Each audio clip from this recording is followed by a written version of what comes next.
quero o que todos querem, que o castelinho não vá para o chão. Eu não sei por que ainda não tombaram o castelinho.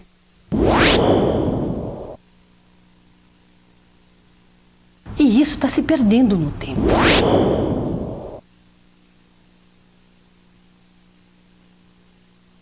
Isso é um prejuízo muito grande para o patrimônio de São Paulo.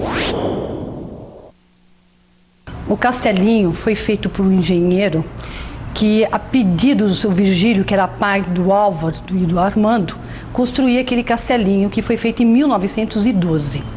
De lá, diz que foi uma planta que trouxe da França e eles construíram o castelinho da Rua Apa para viverem lá. A Avenida São João, na época, era uma avenida muito elegante. Muitos afirmam escutar à noite lamentos e até ruídos de correntes sendo arrastadas nesse local.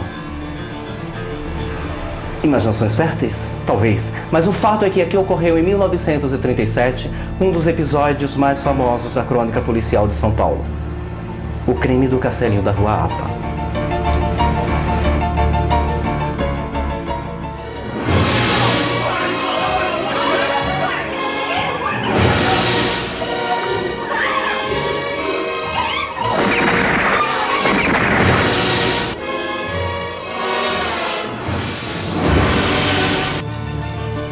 O personagem principal dessa história foi o empresário Álvaro César dos Reis, de 45 anos. Na noite de 12 de maio de 1937, assassinou sua mãe, Maria Cândida Guimarães dos Reis, de 73 anos, e o irmão Armando César dos Reis, de 42. E, segundo a versão definitiva da polícia, se suicidou em seguida.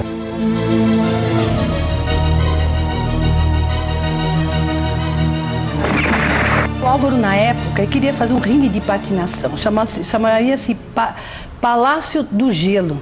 Em 1937, isso ia ser um sucesso, porque o Álvaro tinha visto isso na França, então ele ia trazer para o Brasil. O Armando divergia da opinião dele, por quê? Porque ele não queria que fosse gasto muito dinheiro naquela época aqui. Então foi isso que mais ou menos deixou eles assim em conflito. Mas o Álvaro havia se comprometido com várias pessoas dentro daqui de São Paulo, com famílias quatrocentonas, de construir esse Palácio do Gelo. E esse Palácio do Gelo ia ser, senão, a coqueluche do momento. Só que ele viajou. Quando ele viajou, o Armando ficou tomando conta das coisas aqui. E haviam documentos, notas promissórias, que quando o Álvaro voltou, elas tinham sido adulteradas. Muito mais. Que aconteceu, como eu diria para você, um choque. Mas ninguém soube até então, quem era, pelas minhas pesquisas, quem era esse pessoal que era sócio junto com o Álvaro. E houve uma briga entre irmãos naquele momento, e o irmão sacou de uma arma, matou a mãe, acho que ela tentando separar os filhos, matou a mãe, depois matou o irmão e aí se matou, né? Não, eu tenho certeza que o Álvaro não foi assassino. Ele não podia cair paralelo ao irmão. E por quê? Se o Álvaro matou, então o Álvaro não teria levantado. Por que de onde eles caíram, eles ficaram? É muito mistério.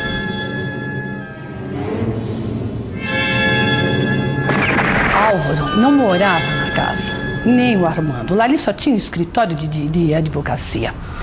Álvaro estava na casa da Baby.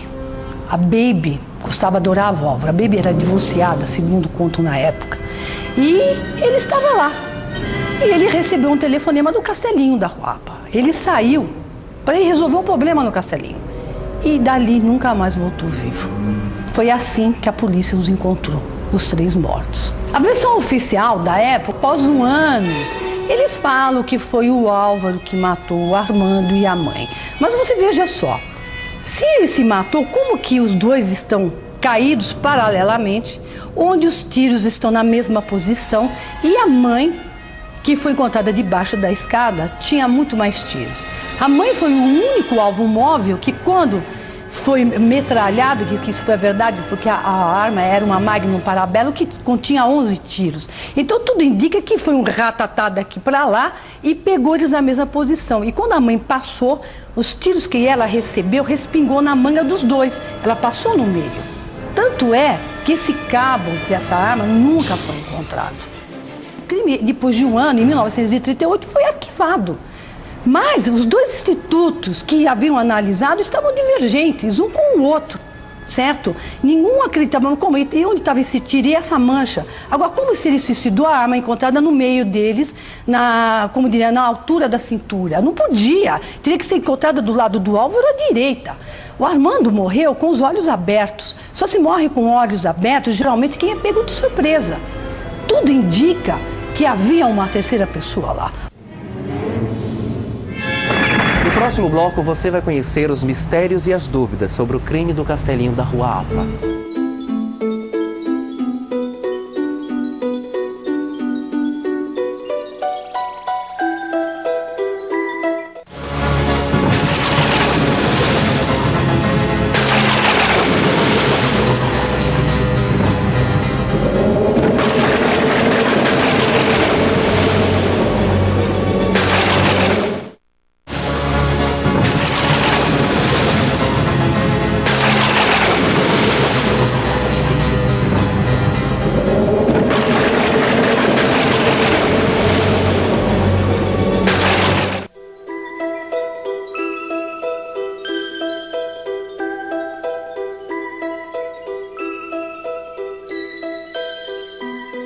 Os empregados, Elza Lengfelder estava dentro da casa, certo? Junto com o marido, que era o Rodolfo Lengfelder. A Maria Aparecida Martins, que era uma outra empregada, que até hoje não se tem notícia dela, ela estava na rua.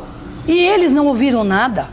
Dizem que não ouviu nenhum tiro. Como? Se a discussão foi lá dentro, os tiros foram lá, vários tiros, como que ela não ouviu?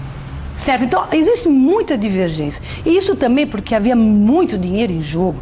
Eles tinham muito dinheiro, muito mesmo. Dinheiro que eles tinham, você imagina, na época, daria para fazer muita coisa, mas com a modificação das notas promissórias, ia deixar o Álvaro em situação, como que diria para você, constrangedora.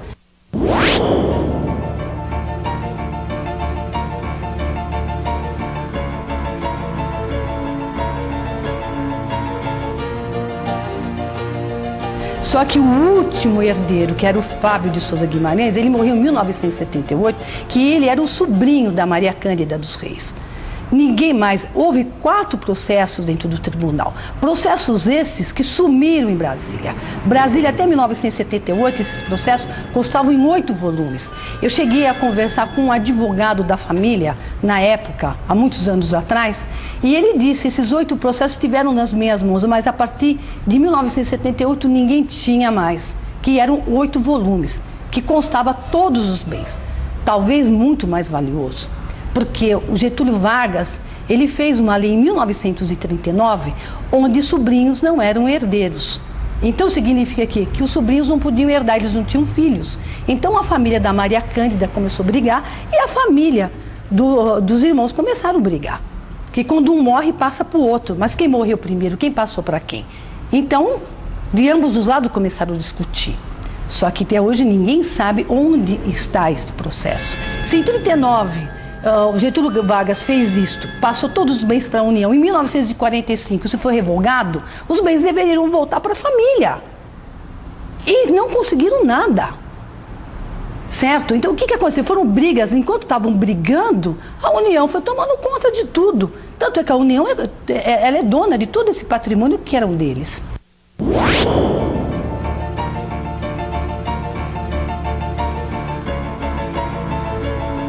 O que eu achei interessante no Durval Villalva foi o seguinte, ele mesmo, nos jornais da época que existia a Gazeta, existia o Correio Paulistano, ele fala desses documentos. Em 1938 ele arquiva o processo dando o Álvaro como assassino. Agora, se havia divergência dos 2 laudos, como que ele poderia arquivar? Ele não poderia ter arquivado. Estavam conflitantes os dois laudos. E em 1938, misteriosamente, foi arquivado o dado. Agora, não foi feito no Álvaro exame residográfico, que é quando você atira, fica. Não foi feito nada disso.